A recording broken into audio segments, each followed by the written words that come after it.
The sun was setting over the quiet village of Nandambo, painting the sky in hues of orange and crimson. Children ran barefoot along dusty paths, their laughter mingling with the distant rhythm of drums, preparing for the evening festival. Among them was Amina, a young schoolteacher known for her radiant smile and kind heart. She adjusted her bright headscarf, clutching a small woven basket filled with handmade crafts for the celebration. Tonight wasn't just another village gathering. It was the annual Unity Festival, where communities from neighboring regions came together to share music, food, and stories. Amina loved these festivals, not only for the lively dances and colorful displays, but because they offered a glimpse of the world beyond her small village. As she arrived at the bustling square, her eyes scanned the crowd, soaking in the vibrant atmosphere. Drummers pounded out hypnotic rhythms, dancers twirled with effortless grace, and the air was thick with the scent of roasted maize and grilled tilapia. Vendors called out to passers-by, offering everything from carved wooden masks to beaded jewelry. Amina was examining a display of hand-painted fabrics when her gaze accidentally met that of a stranger across the stall. He was tall, with skin the color of rich mahogany and a confident yet gentle demeanor. His name, as she would later learn, was Kwaku, a young entrepreneur visiting from a distant city. Their eyes lingered a moment too long, and in that pause, the noise of the festival seemed to fade. Amina felt her heart skip. She quickly turned away, pretending to focus on the fabrics, but when she dared to glance back, the stranger was still looking at her, a warm smile playing on his lips. Kwaku approached, holding a carved wooden pendant.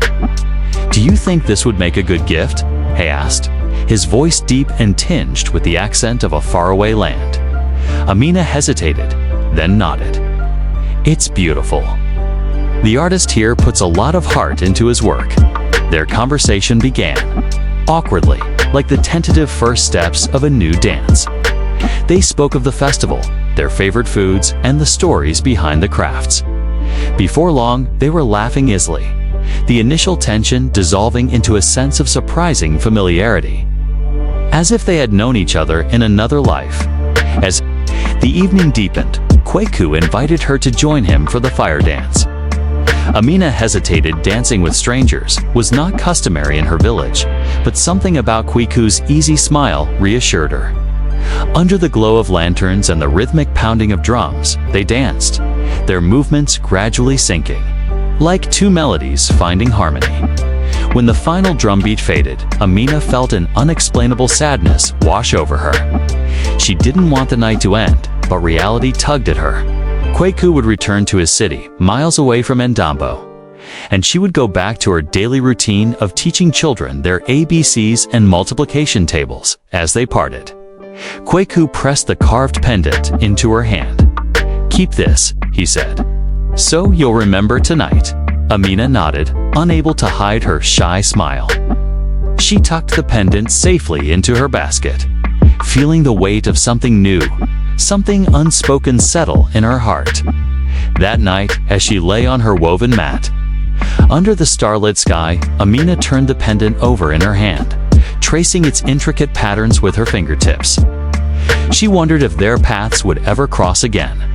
Far away, in his city apartment, Kwaku stood by his window, gazing out at the sprawling lights. He, too, couldn't shake the image of the girl with the bright scarf and warm laugh. He reached for his phone, hesitated, and then decided to send a simple message. "I hope you got home safe." Amina's heart skipped as her phone buzzed. She read the message, her lips curling into a smile. Maybe this wasn't the end of their story, maybe. It was only the beginning. In the days that followed, Amina found herself eagerly checking her phone, her heart quickening every time Kwaku's name appeared on the screen. At first, their conversations were short and polite, simple "good morning" or "how was your day?" But soon they became long, winding exchanges that stretched late into the night. Kwaku shared stories of his life in the bustling city, the endless traffic jams, the roar of the markets, and the ambition that kept him working late into the night. Amina spoke of the quiet rhythms of village life, teaching children who dreamed of becoming doctors and engineers. Evenings spent under the mango tree with neighbors sharing folktales, and the comforting predictability of her world. Despite the miles between them, their connection deepened. They began to share pieces of themselves they had never revealed to anyone else, their fears, their hopes, and the small joys that carried them through each day. But as their bond grew, so did the whispers in Ndambo. Villagers began to notice Amina's frequent smiles at her phone, the late-night calls that kept her awake, and the pendant she now wore around her neck every day. Her mother, Mama Halima, eventually confronted her one evening. "Amina," she said gently, "who is this man that keeps you up at night?" Amina hesitated, then replied, "His name is Kweku. He lives in the city. He's different, Mama. He understands me." Mama Halima frowned. "Different can be dangerous, my child. You know our people. They will not understand this. Long distance. Love of yours. There are suitors here who can give you stability." Amina lowered her gaze. "But my heart has chosen him." Meanwhile, in the city, Kweku was fighting his own battles. His business was still in its early stages, and every day brought new challenges: delayed shipments, unreliable suppliers, and the constant struggle to stay afloat. Yet, no matter how tired he was, he always found time to call Amina. Her voice was his refuge, the calm in the chaos of his life. One evening, after a particularly grueling day, he confided in her. "Sometimes I wonder if I'm doing the right thing. Amina, the city takes everything from you before it gives anything back. You're building something, Kweku," she reassured him. "And I believe in you, even when you don't believe in yourself." Her words lingered long after the call ended, filling him with a renewed sense of purpose. But not everyone shared their optimism. Rumors began to spread in Ndambo whispers that Kweku had another life in the city, that he was just playing with Amina's heart. One afternoon, Amina received a letter from an anonymous sender claiming Kweku had been seen with another woman. Her hands trembled as she read it. Doubt, sharp and bitter, began to creep into her heart. Could the rumors be true? That night, when Kweku called, she couldn't hide the unease in her voice. "Kweku, is there someone else?" There was a stunned silence on the other end.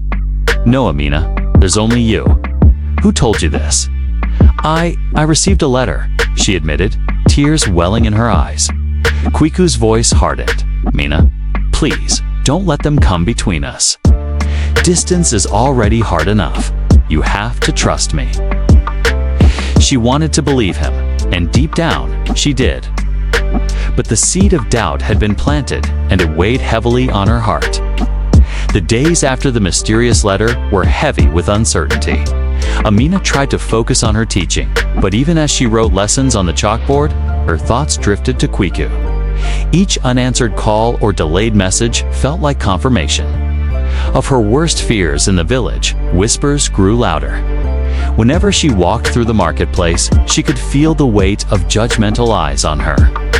Children giggled behind her back, imitating her holding a phone close to her chest, while elders muttered about city men and their fleeting loyalties. One evening, Amina found herself sitting alone beneath the great baobab tree, the pendant. Kweku had given her resting cold against her skin. She remembered the warmth in his eyes that night at the festival, the way his voice softened when he spoke to her. Could all of that have been a lie? Her closest friend, Layla, approached quietly and sat beside her. "Amina, why let their words trouble you?" Layla asked. "Do you not know your own heart?" "I do," Amina whispered, "but distance makes everything uncertain. I can't see what he's doing, Layla. I only have his words. And these rumors keep finding their way to me." Meanwhile, in the city, Kweku was fighting his own battles. His business had taken a severe hit after a shipment was stolen, leaving him scrambling to pay debts and keep his doors open. Exhausted and buried under stress, he missed 2 of Amina's evening calls. When he finally called back, her voice trembled with a mixture of relief and quiet anger. "You didn't pick up, Kweku. For 2 nights, I didn't know if you were all right." "I'm sorry, Amina," he said, running a tired hand over his face. "Things have been overwhelming. I didn't want to burden you with my troubles. But I want to know," she replied softly. "Even when it's hard, we can only get through this if we share everything, Kweku." He nodded, even though she couldn't see him. "You're right, I promise. No more keeping things from you." Yet even as he spoke, the distance between them seemed to stretch further. 1 week later, Amina received another anonymous message, this one more cruel than the first. It included a blurred photograph of Kweku standing beside a woman outside his workshop. The caption read, "Your city man has already moved on." Her heart clenched. She wanted to call Kweku immediately, but fear held her back. What if the photo was real? That night, she barely slept. Every creak of the wind against her window sounded like a whisper of betrayal. By morning, she made a decision she would confront him directly. When she called, Kweku answered on the first ring. "Amina, I was just about to call you." Her voice was quiet but firm. "Kweku, tell me about the woman in that photograph." Pause. Then a tired sigh. "Amina, that's my cousin, Abina. She helps me at the workshop. I swear to you, there is nothing between us. Why won't you trust me?" Tears pricked her eyes. "Because everyone here tells me I'm a fool for loving a man I can't see. Every day, I'm reminded that you're so far away, Amina." Kweku said, his voice breaking. "Distance doesn't change what I feel for you. But if you let their voices drown out ours, we'll lose what we're fighting for."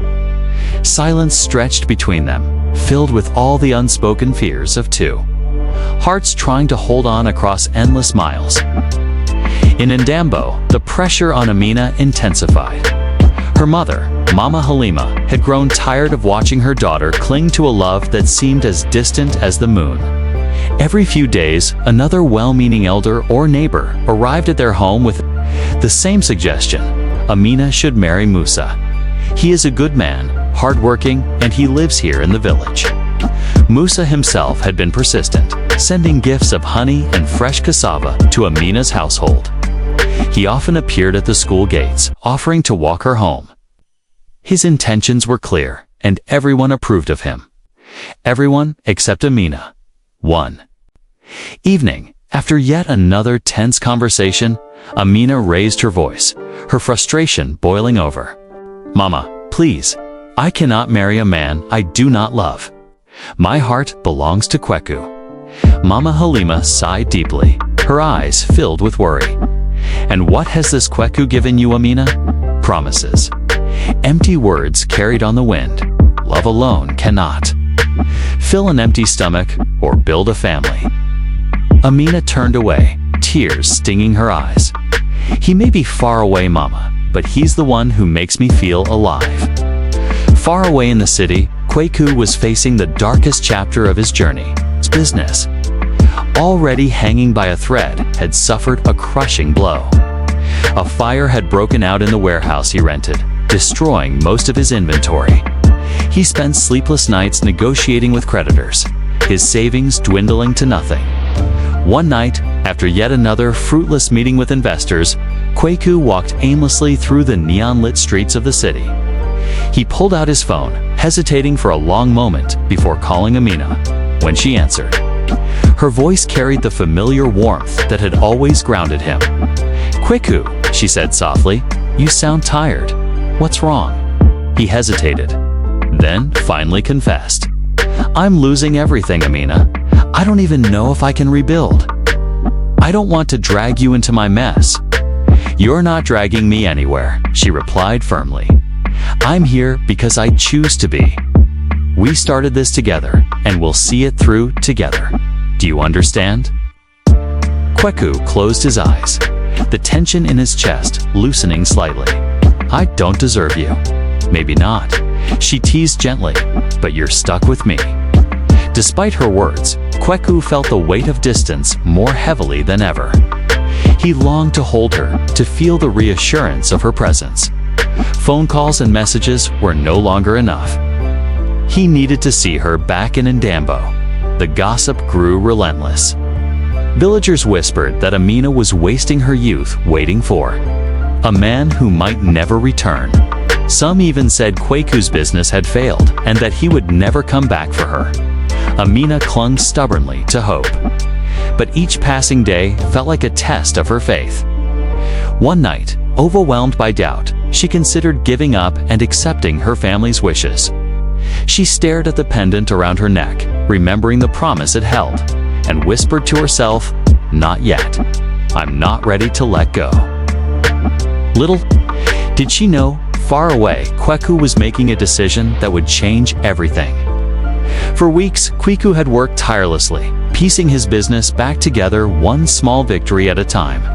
He took odd jobs, leaned on a few loyal friends, and saved every coin he could spare. The thought of Amina, her laughter, her faith in him, him through the exhaustion and setbacks. One night, after balancing his books and realizing he finally had enough saved for the trip, Kweku booked a bus ticket to Ndambo. He didn't tell Amina he wanted this moment to be a surprise, a gift too. The woman who had never stopped believing in him even when the world turned its back. The journey was long and grueling. Dusty roads stretched endlessly before him, the sun blazing overhead. Each passing mile filled him with nervous anticipation. Would she still be waiting? Would she even want to see him after so many months of distance and doubt? Back in Ndambo, the annual Unity Festival was once again underway. The same vibrant celebration that had brought them together was alive with music, dance, and laughter. Amina walked through the colorful throngs, her heart heavy. For a fleeting moment, she thought about the night she had first met Kweku, about the carved pendant that still hung around her neck. As the drums thundered, a familiar voice called her name. She froze. Slowly, she turned and there he was. Kweku stood a few paces away, travel-worn but smiling, his eyes reflecting the same warmth she had fallen in love with. For a moment, time seemed to stop. The crowd faded into the background, and all that remained were the two of them. "Amina," he whispered, his voice breaking. "I told you I'd come back." She ran to him, tears streaming down her cheeks, and they embraced as the festival roared around them. Gasps and murmurs rippled through the villagers as they watched. Many of those who had once doubted their love now looked on in awe. Mama Halima, standing among the onlookers, felt tears prick her own eyes. She saw the joy radiating from her daughter's face and finally understood. This was no passing fancy. This was a love forged through patience and sacrifice. For the rest of the night, Amina and Kweku were inseparable. They danced beneath the stars, their laughter blending with the music. Kweku shared stories of his struggles and triumphs, and Amina recounted the challenges she had faced waiting for him. Each word, each glance, erased the months of distance between them. As dawn approached, Kweku took her hand. "I'm not leaving again without you," he said. "Whatever it takes, I want us to face the world together." Amina smiled, her heart swelling with relief and joy. "I was always with you, Kweku. Miles never changed that." From that day forward, the whispers in Ndambo shifted. No longer was Amina the foolish girl waiting for an absent lover. She was the woman whose faith had been rewarded, whose love had conquered every obstacle. Their story spread beyond the village, inspiring others who had doubted the strength of long-distance love. In the end, the distance that had once separated them became the proof of their devotion. They had weathered storms, silenced doubt, and shown that true love, no matter how far apart, always finds its way home. Thanks for watching. Hoped you liked it. If you watched till the end, please comment "end" so that we could understand you. We're with us till the end. As well as, please let us know, where are you watching from? Before leaving, please hit the subscribe button, comment your thought, and share with your nearest and dearest one. See you in the next one. Till to the next one, stay happy. Goodbye.